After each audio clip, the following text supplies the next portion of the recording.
everyone, and welcome back to Maya's Reviews, the book podcast and blog. If you're new here, welcome, and I hope you stick around. So, today is actually a very special episode. It's not a review, I know, weird. So, today, I know I've been talking about this for forever, and today, for the 20th episode, which we have made it to 20 episodes, everybody. Round of applause. That is amazing. Let's go. Awesome. For the 20th episode, I really wanted to take a break from reviews because I do a lot of reviews. I do one a week for my blog and one a week for my podcast. A lot of the times, both are the same book. But for the 20th episode, I am doing a Q&A. So if you didn't know, for the past, month or so, probably more, some of you amazing, lovely people have sent in questions about how I run my blog, just myself, because after a year or so of blogging, and a couple months of podcasting, I've never talked about myself or introduced myself as a person. You guys know my name is Maya. I have a dog named Poppy, and I like ABBA, and that is it, pretty much. So I really wanted to take today as kind of a bonus episode, since this is coming out on Friday, today, to kind of answer your questions. So I have my nice little sheet here. So you hear that? That's paper. Wow. So if you hear crinkling, that is why. And I have some really awesome questions from a couple people who asked a lot of questions. So just thank you to everyone who sent in questions. And just thank you all so much for sticking with me for 20 episodes. It's crazy to me that people like to hear me talk about books. So just thank you so much. And let's get started. First question, this is from Eric.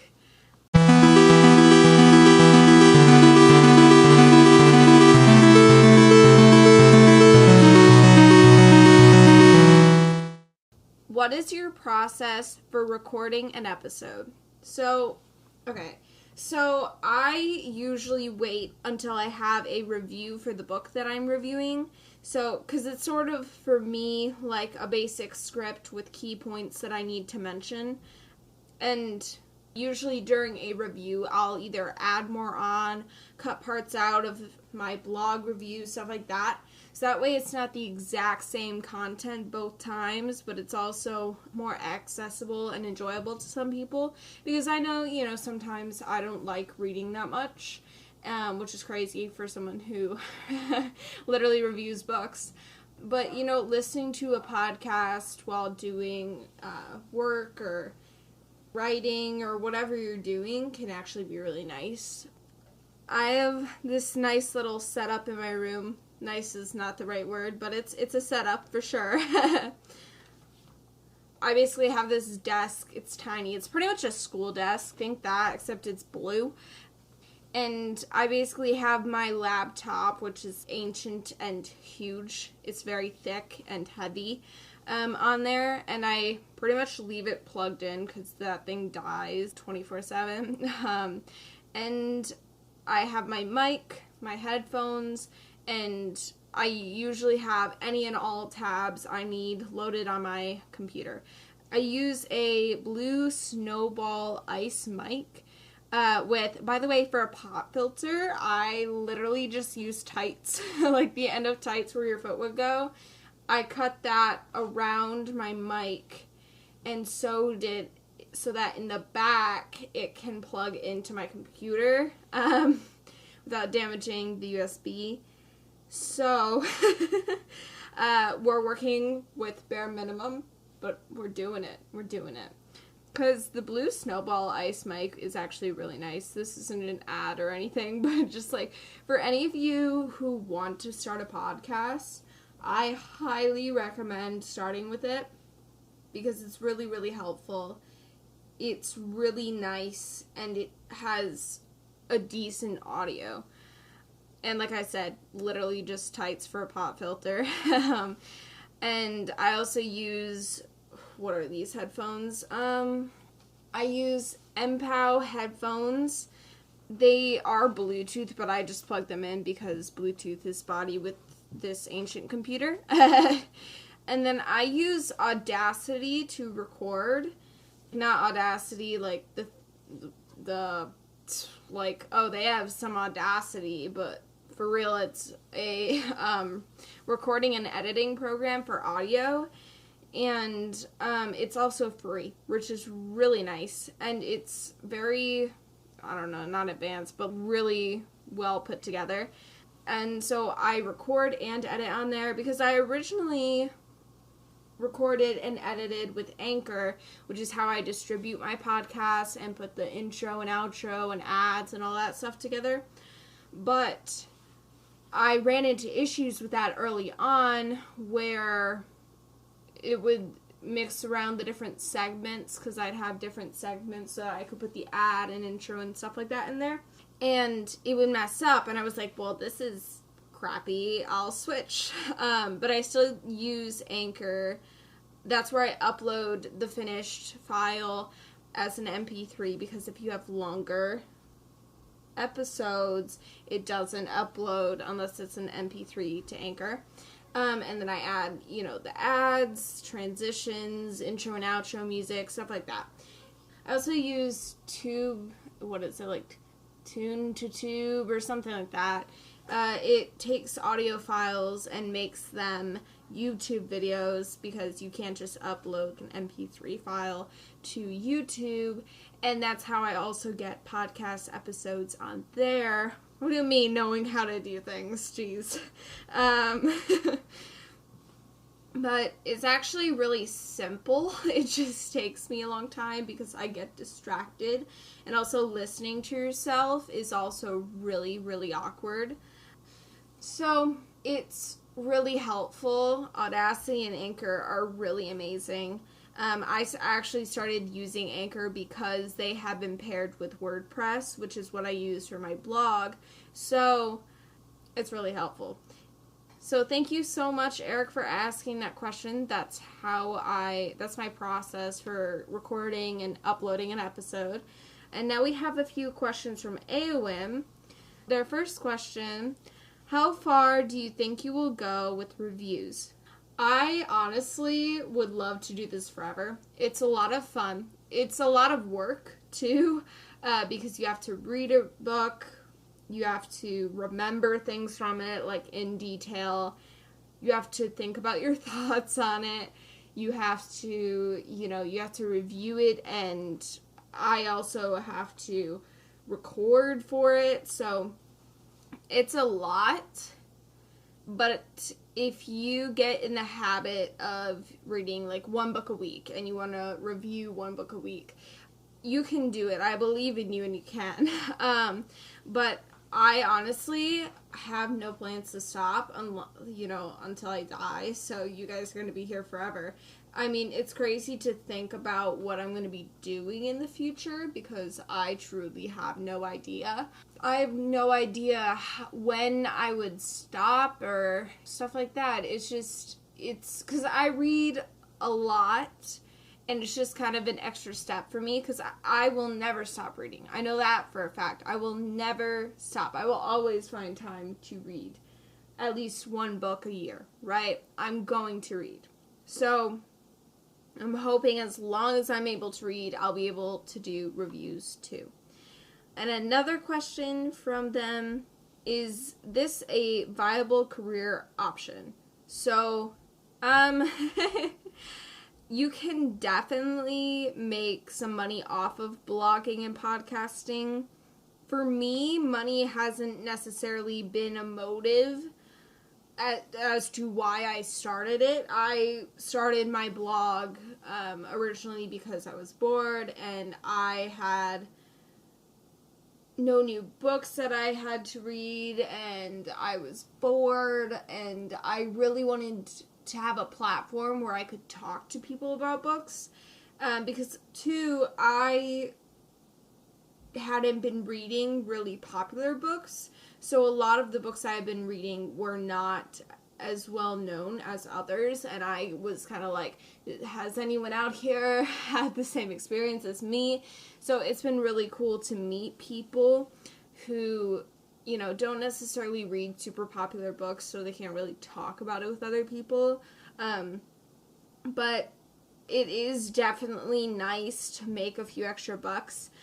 It really depends on how successful you are, though. I found it is much easier to make money off a podcast rather than a blog. Because with WordPress, I'm pretty sure you have to buy or you have to subscribe for a specific subscription plan to be able to earn money off of ads and stuff from your blog. But with podcasting on Anchor, I got sponsored by Anchor maybe a week, no, like literally pretty much immediately. And depending on the rate of the sponsor, you know, for like every 1,000 views, you could earn $15, which, you know, in grand scheme of things isn't that much money, but it's still money. So it's definitely, I haven't earned any money off of my blog, but I definitely have off the podcast. So also too, you gotta think, you know, when authors send you books or publishers send you books, that is money, you know, like they're taking money out of their pocket to send you a book, so they're paying you in books. Because, you know, they could send you money and have you buy the book, but they're just sending you the book.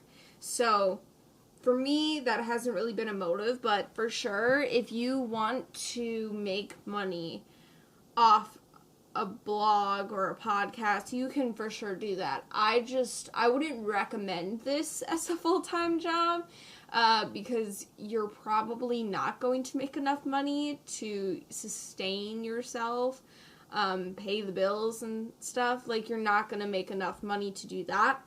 But if you really, really like blogging and podcasting, you know, it's a nice little bonus that you can make some money. Awin's next question, how was it working with Charles Voctor? Okay, so, it was absolutely surreal. I kind of had a mini stroke when I got his email. It still hasn't really processed yet that I talked to an author, let alone one of my favorites. So basically what happened is I had reviewed The Twin Paradox by Charles Voctor, which is the first novel in the series, on my blog first. And then I started my podcast, and, you know, I started my blog with a review of The Lost Years of Merlin by T.A. Barron, and then I did the same with my podcast because I was like, oh, we've come full circle. Haha, let's go. And so for my second episode, I think, I had decided, you know, I'm going to do a newer review. This is a new one that I recently did, so I'll review it on my podcast now, too. So I did that for, I think, my second episode, and then a few weeks later, I think, I have been looking at other bloggers, and I saw, you know, like, author chats, author interviews, stuff like that, and I was like, you know what, I might as well add that to my publicity request page, which originally had just been my review policy, because at the time, that is all I had been doing was reviews. I had never before interviewed someone, ever. And I had decided, you know, I might as well add this. I doubt it's going to happen, but I'll add it just in case.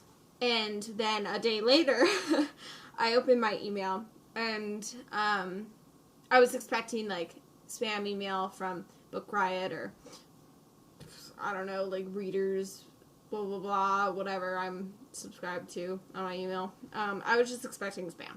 And then I opened up my email, and Charles Voctor is there. And I'm like, hello. And I read the email, and it was like, I really liked your episode. I think it was cool. You know, do you want to talk about my series so far? And I'm like, I sat there and I nearly cried. I'm not even joking. Like, I sat there in shock for a good 30 minutes. Because, like, I loved the novel and I loved his work, and I was so excited. I'm still excited about it, even though it's already happened. And I pretty much just didn't know what to do, and I freaked out. And then I sat there, like, every 2 minutes I would look at the email to make sure it was real. I'm like, is this a joke? Is this a prank? Is this my friends trying to be assholes? Or, you know, I was trying to come up with a rational idea why Charles Voctor would be in my email inbox, but it was actually him. And, you know, we set up a time, and I sat there before the Zoom, like, sweating, wanting to cry because I was so nervous. And I'm surprised I even kept myself together throughout the Zoom call, because I was freaking out internally. Like, on the outside, I was like, smile and nod, look like a normal person. And on the inside, I'm like, I am interviewing someone, let alone Charles Voctor, the author of one of my favorite novels. And, sorry, I just hit stuff and paper. Ha! So, it was crazy. And I still can't get over the fact that it happened, because I think he emailed literally the day after I had put the interview section up on my publicity request page. So it was literally the day after, and I hadn't been expecting anyone to want to do an interview, let alone Charles Voctor. And it's still surreal to me, and I'm so glad I was able to do it. It was crazy, and, you know, if you haven't listened to that episode, go listen to it, because we had a really great conversation, and we talked for 40 minutes, and I actually sounded like a normal person. So, it was just crazy. I still can't believe it happened. But, jeez. Anyways, thank you for asking that question. I went down a whole line of just fangirling. And then adding on to that question, Awen asked, who else do you see yourself working with in the future? So I would love to work with other authors. I mean, it's crazy to me that I would potentially be able to, but I would especially love to interview or talk with some of my favorite authors, you know, Courtney Gold, Dean Koontz. I've read a lot of his books, and my mom, when she was a teenager, she read a lot of his books, and that's how I have some of his books, is because she kept those from when she was a teenager and then gave them to me. Paulette Kennedy, I would love to talk with. I mean, she's the nicest person ever. Nick Martell, he's the author of The Kingdom of Liars, which is a fantasy series, which I need to read the second book. I need to get it so bad, because I think the third one is coming out. And the first one I actually won in a giveaway, and it was really, really amazing. Those are just some authors. I mean, I would love to work with so many people, but those are just some off the top of my head who I would love to work with in an interview. I mean, they're all amazing. Thank you, Awen. Those are all the questions from them. Next we have Christina's books, which they are from TikTok, and they're amazing. Definitely go check them out. I think it's literally at Christina's Books, CHRISTINAS, and then books. She and Lila, actually, two separate people asked this, what are your favorite books? So, There are so many.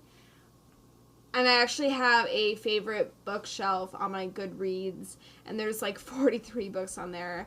I don't really update it that often. It's just like immediately if I immediately finish a book and immediately go on Goodreads, I'll update that and put it in. But some of my favorites off the top of my head are And Then There Were None by Agatha Christie. The Dead and the Dark is literally my true love book by Courtney Gold. Wire Wings by Ren Handman was one of my favorites, and I still remember it so well. Obviously, The Twin Paradox by Charles Voctor. The Door to December by Dean Koontz. Parting the Veil by Paulette Kennedy. The Origins of Iris, which if you haven't listened to my review of that or read it, you can do that now. The episode and review came out Wednesday, and that is by Beth Lewis. And Navigating Early by Claire Vanderpool is actually, that's the book that got me so into reading when I was little.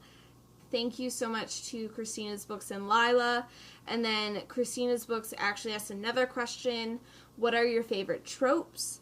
So I'm a huge fan of enemies to lovers, friends to lovers, ex to lovers, anything something to lovers.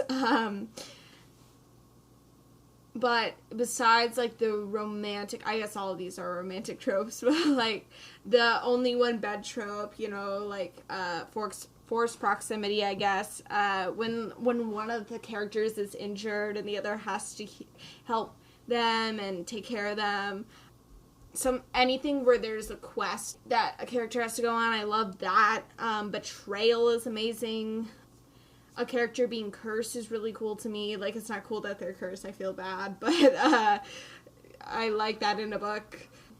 Forbidden love is awesome to me. Love triangles, which, by the way, some tropes I hate are the unplanned pregnancy ones where it's like, oh, you woke up and it's like, oh my gosh, oh no.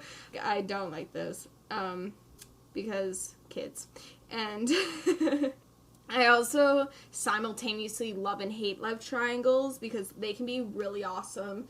But like if you look at Twilight, where it's an obvious choice between Edward and Jacob, and they're like, I really don't know who to choose. That's when it's really annoying, because obviously you gotta choose Edward, and I won't take criticism.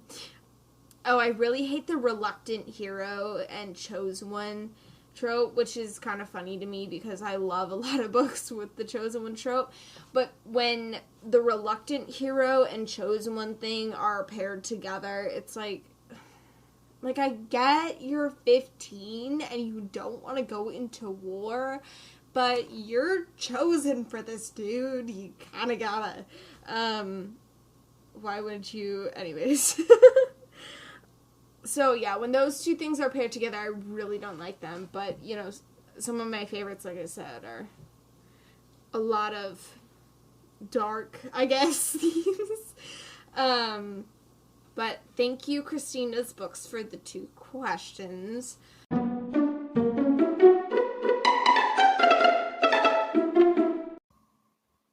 Interested in starting a podcast?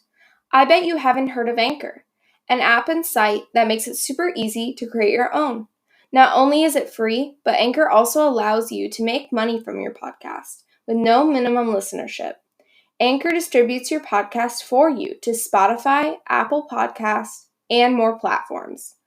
Anchor has creation tools that allow you to record and edit your podcast right from your phone and computer. It's everything you need all in one place. Download the free Anchor app or go to anchor.fm to get started. That's ANCHOR.FM to get started today.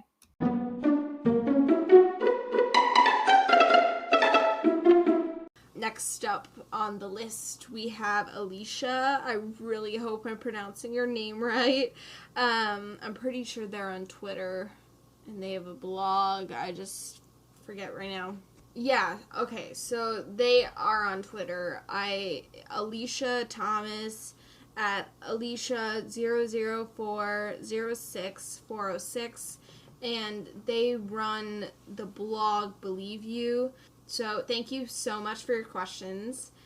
So Alicia asked, what's the best compliment you've ever gotten?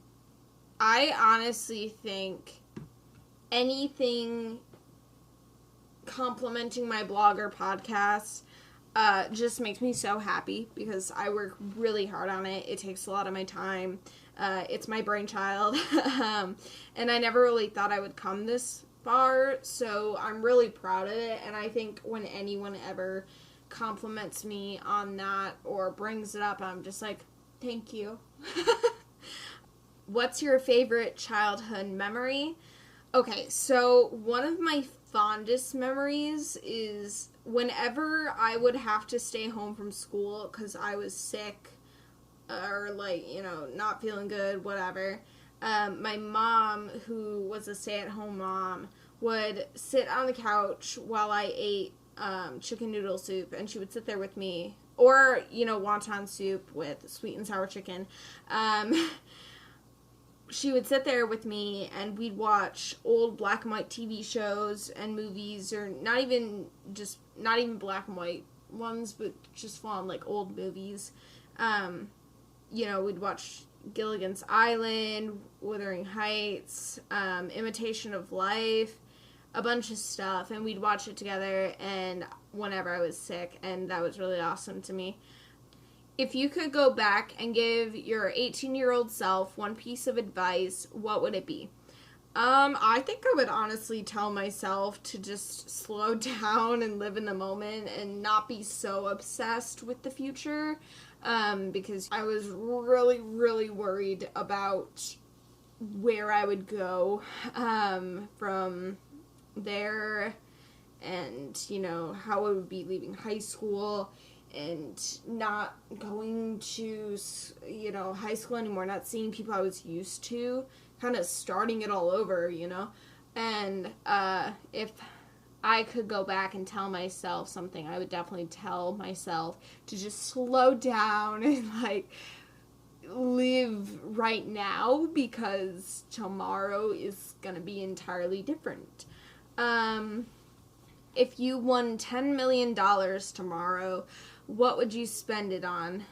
First of all, me winning $10 million is not wise, because I would probably spend it on books. But, I don't know, maybe some clothes, some nice hoodies or jeans or something, some stuff for my parents, maybe a house for my parents. I'd renovate.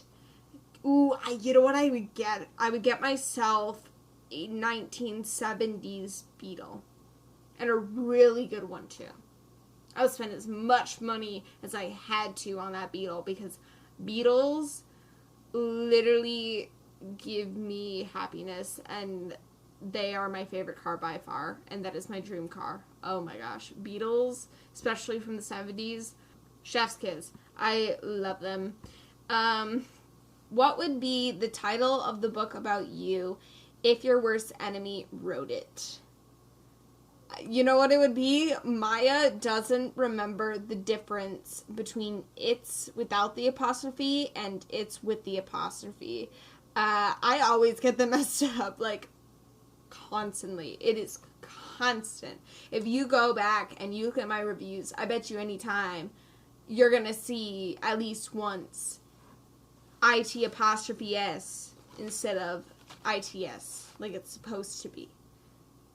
My high school English teachers would literally despise me right now. Thank you so much, Alicia, for the questions. You actually asked really, really cool ones that made me think about life, so. We have some from Lila, so, we have some from Lila, who actually asked earlier, too, what my favorite books were. So, first question, How did you get into reading? Okay, so like I said earlier, Navigating Early by Claire Vanderpool is the first book that I remember finishing and really loving, because up until that point, I had read a lot, but I had never finished a book, because I would start a book, never finish it, start another book, never finish it. I'd read multiple books at once, and I would literally never just sit down and finish reading. Definitely 5th grade is when I actually started a reading log of what I would read, how much I would rate it, little mini review me. So 5th grade for sure was when I got into reading, and it was because I read Navigating Early by Claire Vanderpool that I realized I don't have to read the books I just have at home. I can read from the library and discover new books. And that is what really got me into reading. How did you decide you wanted to start a book blog? I was in May of 2020, I think like all of us I was super bored. I stayed at home. I didn't really do anything. And I was really, really bored, and I was just like, I have nothing to do. I'm home. I didn't go anywhere, and I was like, well, what can I do? Because I also wasn't reading new books because I didn't have any. So I actually started off I was on TikTok, and I started getting more into book talk. And this was before I actually had, my, TikTok for the blog at Maya the Bookworm. I saw these big book talkers, like Kate's Books was one of the most inspiring people to me. Abby Books, I think, was it Earth to Gabby? A bunch of big book talkers, and especially Kate's Books, were the reasons why I was like, wait, I can get arcs, I can review books, this is fun for me. Because I didn't really have any friends that liked reading as much as I did, and when they did read, they didn't really talk about it, so I was really alone in my reading, and Book Talk offered kind of this little safe haven. So after I got into Book Talk, I actually, I started researching, how do I start a blog? How do I review books? How do I get books? And found NetGalley and Edelweiss, I think is how you pronounce it. I started getting more into Book Talk. I started my own blog in May of 2020. I think it was like the 18th or something.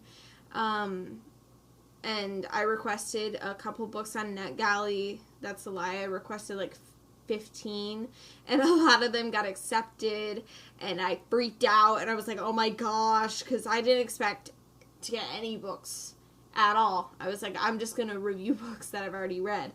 And then I started getting books that were new, that hadn't even come out yet, and I was freaking out, because I remember getting Queen's Peril by E.K. Johnston, and I've always been a huge Star Wars fan, and it was one of the books that I was really looking forward to, and I got to read it early, and I was so excited. That's pretty much how I knew I wanted to start a blog, is because I saw what other people were doing, and I thought to myself, well, why can't I do that? How did you get noticed so easily?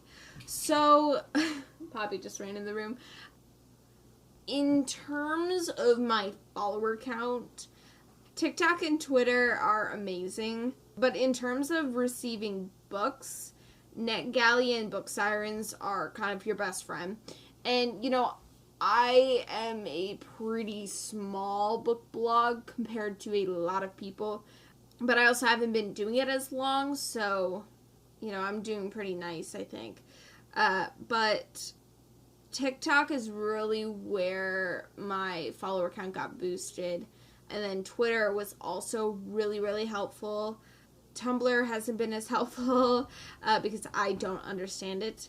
and it's confusing. But definitely TikTok and Twitter have been really nice. And then, like I said, NetGalley is it. For those of you who don't know, it's this site where book reviewers, librarians, people who review books, which I already said, they can request books, and the publisher can either accept or deny the request, and you get a digital copy of it. I think they do audiobooks now too, and you can read the book on the NetGalley Shelf app, I think it is, or you can send it to your Kindle app, or Kindle, I think, where you can read it.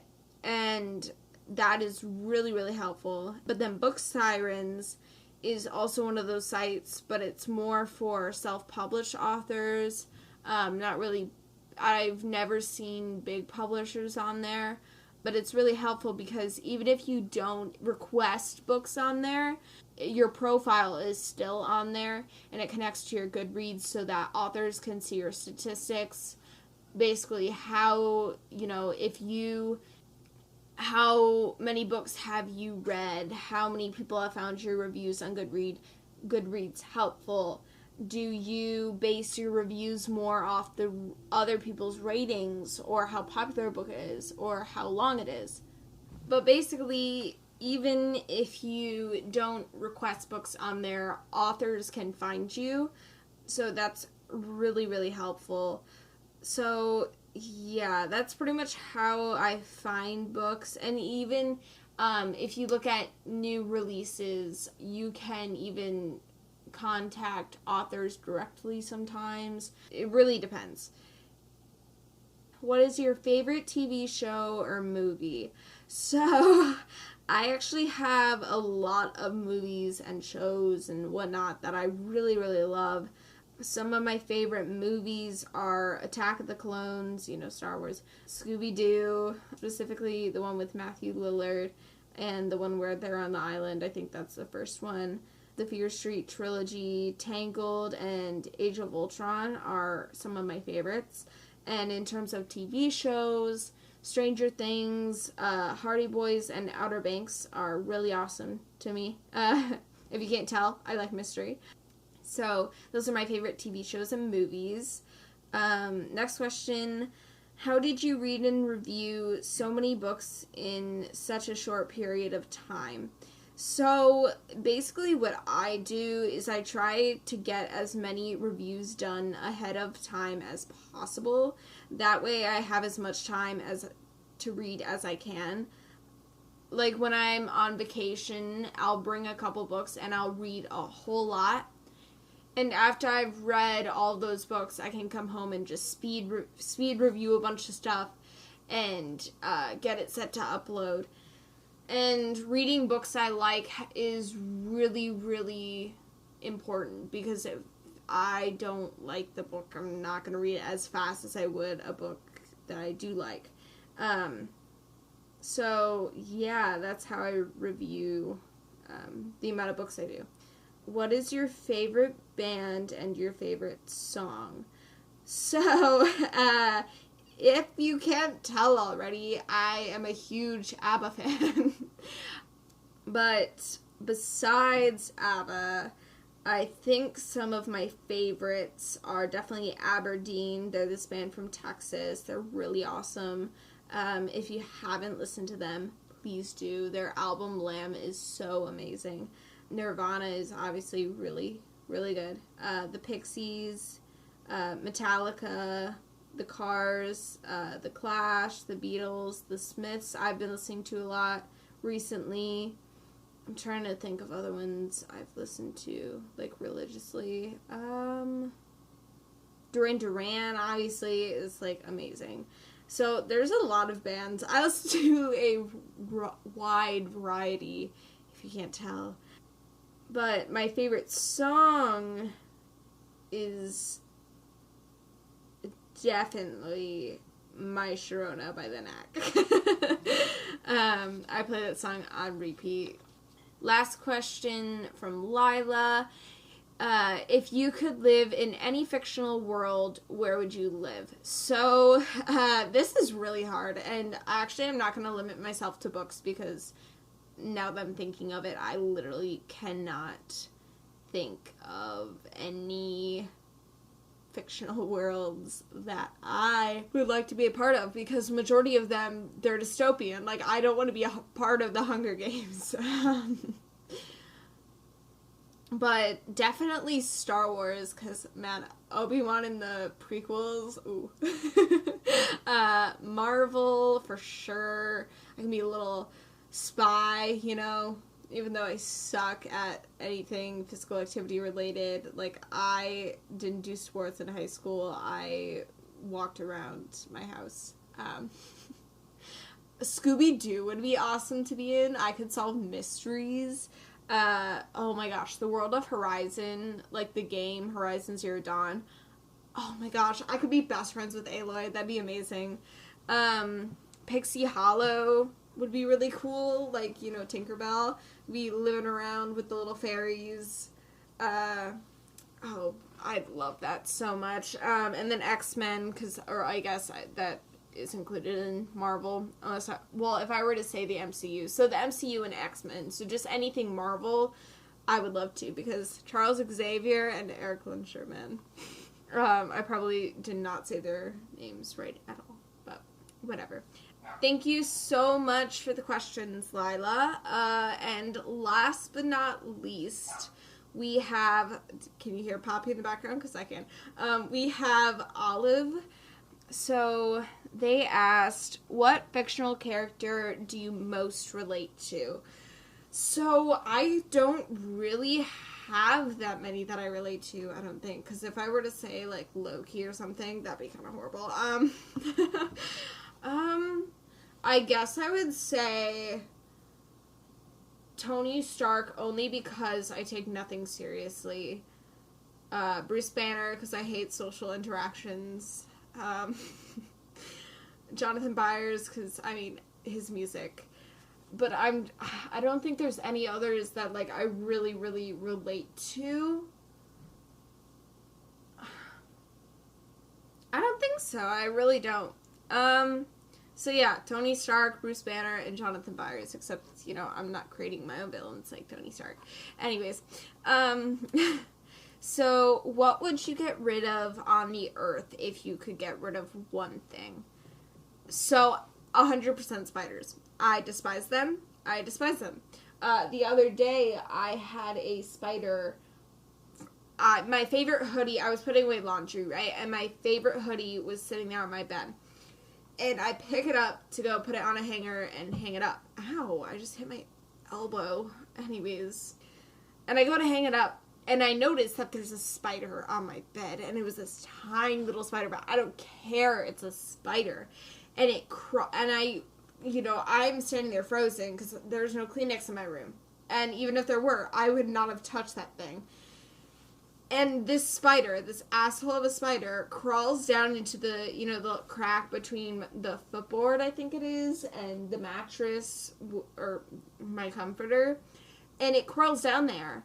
And I'm like, excuse me, what? Because if I try to, like, move the mattress to look down in there, there's no way the spider's gonna touch my hand. So, no, I hate spiders. I would eliminate them from the earth if I could. And then, final question of the episode from Olive. How do you start a blog/podcast? Okay, so what I did, which I do not recommend what I did, what I did was I basically looked at what other people do and how they run their blog, you know, the official wording of stuff, like, what should you have? Should you have an about page? What should you include? Stuff like that. And I looked at different examples, found what, you know, I kind of mixed and matched what worked best for me, how I wanted my blog to look.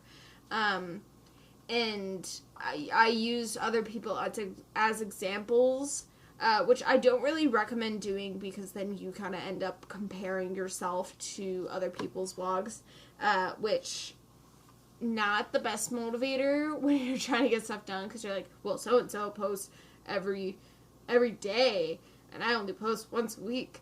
So I don't recommend really doing that, but looking at what other people have and asking for help too is also really helpful, because for people that aren't experienced and want to get into blogging or podcasting, you can ask more experienced people. And that was really what I did for the blog. For the podcast, though, I researched the best mics. I found Anchor, which was helpful. And that's pretty much what I did. And I just started recording. Because at that point, I had already had my blog for a year. So I knew how I wanted to do book reviews. It was just a different formatting of doing stuff. And like I said, I use Audacity to record and edit, and then Anchor is how I upload it and how it's distributed to different platforms. And both are free. All the stuff I use is free. I'm pretty sure what I use for my blog is WordPress, which is really helpful. There are, if you want to get super fancy and get your own domain and a bunch of stuff, you can pay for that, but if you're just, you're just starting a blog, you don't really know if it's going to work well for you, WordPress is really nice because it offers all the essential options for free, and then if you really, really want to get into it, you can pay for it, but I still haven't done that. And then Goodreads has been another place that I've posted my reviews, just because it's prominently used. I also recommend, if you can, because I know Amazon's review policy has changed, but if you can, posting your reviews on Amazon really helps authors, so that's also really nice. But my biggest word of advice is definitely be yourself, and don't hold yourself to others' expectations. You don't have to be as good as so-and-so's blog, and you don't have to do the exact same thing as so-and-so's blog. It's not bad to take inspiration from people. That's what I did. But I definitely think being yourself and being really motivated, and really, really liking to read books and review books, if you want to do a book blog or podcast, is really, really helpful, because if you're not motivated, you're not going to do it. If you've been blogging for a long time, you'll probably know what I'm talking about, but even if you really, really love blogging and it's your passion and you love doing it, it can be exhausting sometimes. Keep those things in mind if you do want to start a blog or podcast. And if you have any other questions, by the way, ask me, because I would love to help you guys. Because I know there weren't a lot of sources that I could look at, any amazing examples I could look at when I wanted to start a blog or podcast for what I wanted to do. Not that many book review podcasts out there that are active right now. I really think asking for help and looking at what other people are doing, but also being yourself and being motivated, are really, really helpful. So yeah, I think that is actually all we have for questions. This is a long episode, but it's the 20th. So, thank you so much to everyone who sent questions in paper. Thank you so much to Eric, Eowyn, Christina's Books, Alicia, Lila, and Olive for sending in questions. Thank you to everyone who's stuck around for 20 episodes or who's been here since I started the blog. You guys are insane, and I love you all so much. Just thank you so much. And with that, I think this is the end of the 20th episode of Maya's Reviews, and a Q&A. Thank you so much for sticking around. It's crazy to me. That is the end of the episode. I hope you enjoyed it, and if you did, please check out my blog, Maya's Reviews, at mayagreviews.wordpress.com. You can also find me at Maya the Bookworm on Twitter, Goodreads, TikTok, BookBub, and Book Sirens. I'm also on Tumblr at Maya Reviews. If you want me to review your book or want to come on the podcast to discuss a novel, maybe even just reach out to me or ask how to start a blog or podcast, you can email me at mayagbookreviews@gmail.com. I do ask that if you are reaching out in regards to a review request, interview, collab, or anything publicity related, that you check out my publicity request page on my blog first and then email me. Thank you so much for listening, and happy reading!